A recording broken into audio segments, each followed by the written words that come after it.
he had just broken Djokovic at a time that they weren't breaking each other. They didn't break each other during that fifth set, and then you come back the next game, and he's got him beaten, and he ends up losing. Yeah, a friend of mine was checking live odds in-game, and Djokovic was plus 800.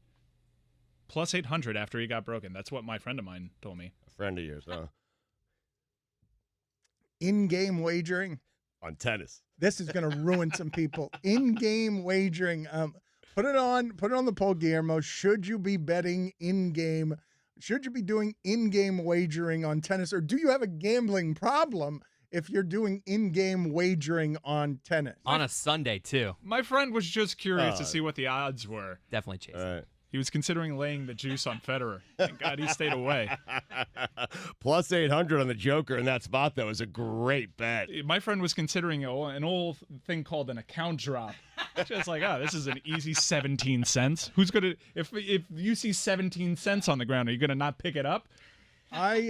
We've talked before about how, for example, Blue's Clues has a formula to how it is that they make the television to addict your child. There's all sorts of stuff with your phone, with Netflix, the specifics of how they do some stuff to get you to binge or to get you to spend time addicted to your telephone, or a casino where they're pumping in oxygen so you could stay up and be not tired. Like the movie Focus with Will Smith and Margot Robbie. The reason I bring up all of those examples is because in-game wagering, if that becomes legal and commonplace in this country, it's going to wreck lives. More than just gambling does.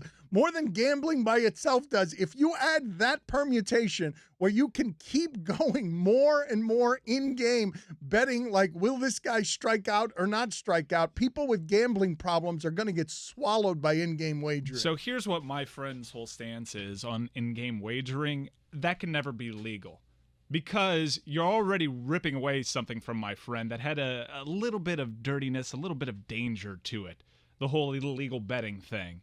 And now that it's mainstream and legal in states, my friend just doesn't feel the same way about it. It doesn't get him perking up the same way. You know what gets him perking up? You know what the high he's chasing, my friend? Live in-game. That's where the danger is at. That's where it's a highly volatile situation where you can make the mistake that could ruin and shatter several lives. That's what my friend likes. Is anyone else concerned for Mike's friend? Did anyone else have Blue's Clues ruin this segment? Because, like, now I'm just realizing it was not the innocent show that I thought it was as a kid. Like, it's basically CSI Miami, but for children. Like, instead of someone being thrown out of a window, someone stole a crayon. But it's the exact same show. It starts with some sort of horrific crime. Now, it's scaled down, obviously, to children-level crimes. And then you go on, like, this hunt the entire time to find clues and find out who the perp is. I thought it was a fun show with a dog that you're just trying to, fix a little problem. But no. We're trying to find out who Steve threw out a window that day. They knew how to addict children, how to get children addicted to the watching of television. That was not happenstance. That was research. That was science. That was studied. Now I want CSI Miami. I want them to flip. Like, I want them to have, like, when you're trying to find the missing crayon, I want them to go to, like, a lab and have all of those, like, fancy things. And then I want Horatio on CSI Miami just to be singing songs the whole time. Mail time, mail time, mail time. Here's the mail, it never fails. It makes me want to wag my tail. When it comes, I want to yell, well. I have no idea what you're talking about.